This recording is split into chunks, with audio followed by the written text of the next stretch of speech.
Hey everyone, and welcome. If you're an IT pro, a security analyst, or a compliance officer, you've absolutely come to the right place. Whether you're gearing up for your payment card industry professional certification or just need to get up to speed on the latest in payment security, this explainer is for you. We're going to break down the evolution of the PCI Data Security Standard, all the way through version 4.0, using the official expert material as our guide. My goal is to give you the practical knowledge you really need. So here's our game plan. We'll kick things off with the who behind the standard, before we really get into the weeds of the framework itself. Then, we're going to talk about a huge mental shift, this idea of continuous security. After that, we'll hit the big one, the key testable changes in version 4.0. And finally, we'll look at how the standard is getting flexible for the future. It's all designed to build your knowledge step by step. All right, let's get started. To really get a handle on the standard, you have to understand where it comes from. We can't just talk about the rules without knowing the rule makers, right? So first up, we're focusing on the organization that created and now looks after the PCI DSS, the PCI Security Standards Council. Understanding their mission is going to give so much context to every single requirement we talk about later. So let's start with the official definition, straight from the expert material, the PCI Security Standards Council, or PCI SSC. Now, for your certification, a couple of words here are absolutely vital. First, global. This thing has reach, it's not just a US standard. And second, nonprofit. That's super important because it speaks to their mission. It's not about making money, it's about protecting the entire payment ecosystem. Their whole reason for being is to keep payments secure by creating and managing these standards. So their job really comes down to four key things, and it shows they don't just, write a doc and walk away. First, they oversee the creation of the standards. Then, they manage them globally. Think updates, clarifications, all that. Now, this third one is crucial for us. They educate stakeholders. They're the ones providing the training materials and the certifications that you're probably working on right now. And finally, they promote awareness. So they're the rule makers, the managers, the teachers, and the biggest cheerleaders for payment security. This timeline really tells the story of why the council even exists. Before 2004, it was kind of the Wild West. Every major card brand had its own security program. Can you imagine being a merchant trying to follow 5 different rule books? It was a mess. So in 2004, they got together and created the first version of the PCI DSS. But the real game changer was 2006, when they created the PCI SSC as this independent body to manage the standard for everyone. That move is what gave it real teeth and legitimacy. All right, so we've covered the who, the PCI SSC. Now let's get to the what. We're going to break down the standard they created, the Payment Card Industry Data Security Standard. Think of this as the official rulebook, the set of guidelines that tells everyone how to keep cardholder data safe, no matter where you are in the world. Okay, let's really zero in on this definition. It's a comprehensive set of guidelines. These aren't just friendly suggestions. It's a deep, detailed framework for everything from firewalls to physical security. And it's all about securing what's called the Cardholder Data Environment, or CDE.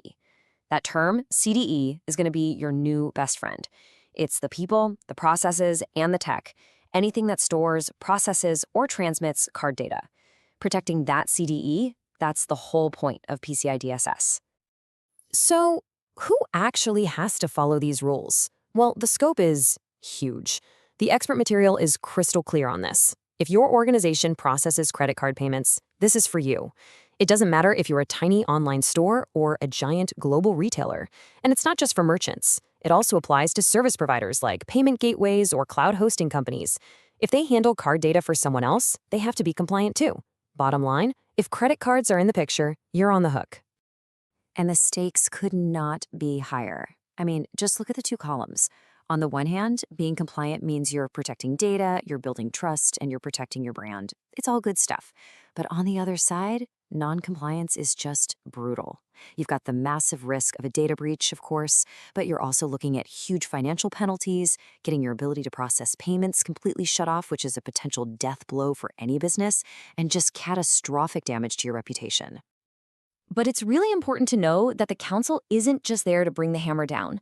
The expert material makes a point of this. The PCI SSC is also a resource. They actually want to help organizations get this right. They offer tons of training, the very certification you might be studying for, and services to help you validate that you're meeting the requirements. So yeah, the penalties for failing are rough, but they also give you the tools you need to succeed. Okay, this next part is a really big deal. We're talking about one of the most important philosophical shifts in the standard's entire history, and it's something that version 4.0 really doubles down on. It's this move away from seeing security as a once-a-year thing to treating it like a continuous, everyday habit. This is a huge concept for your exams, so let's dig in. The difference between the old way and the new way is night and day. The old mindset was snapshot security. It was like cramming for a final exam. You'd scramble once a year to get everything perfect for the audit just to get that passing grade on that one specific day.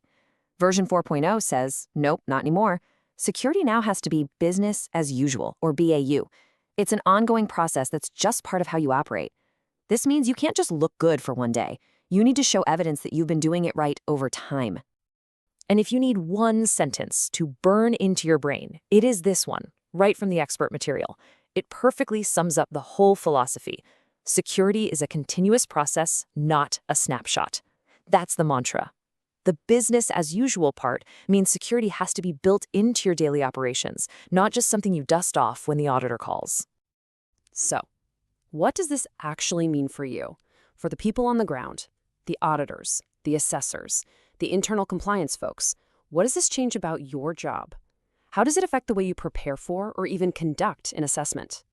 Well, the answer is that the whole game has changed. The burden of proof is different now. An assessor can't just look at today's settings and give a thumbs up. They are now required to ask for evidence from over a period of time. They're going to say, show me your firewall logs from 3 months ago. Let me see your change control records from last quarter. For you, this means you have to be ready all the time. You have to be collecting and saving evidence of your security practices every single day. You literally have to live and breathe this stuff now. Okay, now we're getting to the main event, the specific testable changes that came with PCI DSS version 4.0. The expert material really puts a spotlight on stronger validation, especially when it comes to authentication. And trust me, these are not small tweaks. They are a major step up in baseline security for everybody. The first major change. It all comes down to one number, just one. For your certification, I want you to burn this number into your memory, 12. This single number represents the new foundation for password security in PCI DSS 4.0. It's simple, it's clear, and it raises the bar for everyone. So that number, 12, is the new minimum for password length. That's up from 7 before. And it's not just length, it also has to have both letters and numbers. Now the why here is so important. With the kind of computing power attackers have today, an 8-character password can be cracked in no time. But a 12-character one, it takes way, way longer. The whole goal is to move away from those annoying complexity rules and push people towards longer, stronger passphrases that are actually much safer. But hey, we all know that in today's world, even a pretty good password isn't enough by itself. The bad guys are just too clever. And that's why the next big change in version 4.0 is all about adding layers of security. It's about defense in depth, making sure that one stolen password doesn't bring the whole house down. And of course, that layered approach is multi-factor authentication, or MFA. For your exam, you have to know these 3 different types of factors. First, there's something you know, like a password. Second, something you have, like a token or an app on your phone. And third, something you are, like your fingerprint. Real MFA means you have to use at least 2 of these different categories. A password and a PIN? That's not MFA. A password and a code from your phone? Now you're talking. And here it is, the critical takeaway for version 4.0. MFA used to be required for a few specific things, like remote access. Now, the rule is simple and it is sweeping. MFA is mandatory for all accounts that can access the cardholder data environment, period. Admins, developers, customer support, third parties, if the account can get to the CDE, it needs MFA. You should definitely expect some scenario questions on your exam that try to trick you on this. The last big evolution we're going to talk about is probably the most forward-thinking change in version 4.0. It's how the standard is trying to keep up with a world where technology is changing ridiculously fast. This is all about adding flexibility so you can innovate while still being secure. I mean, this is a huge problem for any security standard, right? Technology moves at lightning speed. Things like cloud computing, containerization. That stuff wasn't even on the radar when the early versions were written. If a standard is too rigid, it can actually stop people from using newer, better security tools. So how does PCI DSS stay relevant? The answer in 4.0 is this really cool new idea called the customized approach. This is a massive change. Basically, instead of being forced to follow a very specific, prescriptive rule, organizations can now design their own security controls, as long as they can prove that their custom solution still meets the original goal of the requirement. And this whole idea is designed to embrace modern technology. The expert material points out a few examples, like it allows companies to better use cloud-native security tools, adopt new mobile payment tech, or use advanced biometrics that just didn't fit into the old rigid boxes.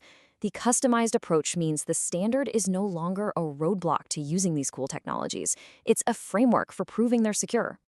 So for you as a practitioner, this is empowering.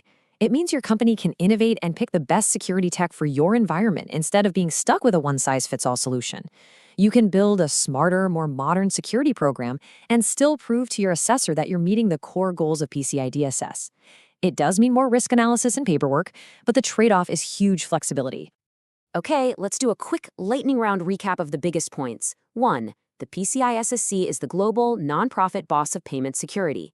2. Compliance is not a one-time thing, it's a continuous, business-as-usual process. 3. Version 4.0 brought us 2 huge authentication upgrades, 12-character passwords and MFA for everyone accessing the CDE. And 4. The new customized approach gives us the flexibility to use modern tech. If you can nail those 4 points, you've got a great handle on PCI DSS 4.0. And we'll finish on this thought. PCI DSS 4.0 is a fantastic standard for right now. It's a huge step forward. But as security professionals, our job is to always be looking ahead. Threats are always changing, and technology is moving faster and faster. So what's next? What problems will version 5.0 have to solve? Is it going to be AI-driven attacks? Quantum computing? Who knows? Version 4.0 gives us the tools for today and the flexibility we need for tomorrow. But the mission to secure payments, that's a journey that never, ever ends. Thanks so much for joining me.